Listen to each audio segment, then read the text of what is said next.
Koreyaga kelishga qancha xarajat ketadi? Menga eng ko'p berilgan savol. Hozir Koreyaga yaqinda kelgan o'zbek ukamizdan bu savollarga javobni bila olamiz.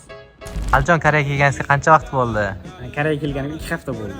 Hammani qiziqtiradigan savol, Koreyaga kelgancha umumiy qancha xarajat ketdi? Koreyaga kelganimcha umumiy $3000 atrofida xarajat ketdi. Bularga bank shotim kiradi, firma to'lovi kiradi, kontraktim, bilet va o'zim olib kelgan pulim. Umumiy hammasi $3000 bo'ldi. Qanday qancha kontrakt to'ladingiz? Kontrakt 80% scholarship bilan $400 kontrakt to'ladim. $400 80% grant bilan. Bu grant qanday yutib oldingiz? Grant yutishimda albatta Forward Agency jamoasi yordam berdi, katta qo'llab-quvvatlashdi. IELTS darajasi necha edi? IELTS darajam 5,5. 5,5. Suhbat, imtihon bo'ldimi? Suhbat, viza jarayoni ham o'qishga topshirishdan umuman bo'lmadi. Umuman suhbat bo'lmadi.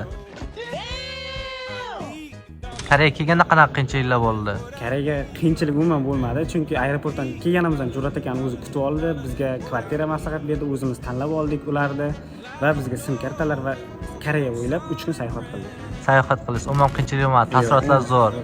Ish masalasi-chi, kuniga $100 topish rostmikan, yolg'onmi? Hammani qiziqtiradigan bu zo'r savol. Albatta, $200 ham topsangiz bo'ladi. Uni ishlarga bog'liq, o'zingizga bog'liq. Qancha ko'p harakat qilsangiz, albatta ko'proq topasiz. Sizlarga ham Forward Agency bilan hamkorlikda kelishlaringizni maslahat beraman. I'm sorry, but I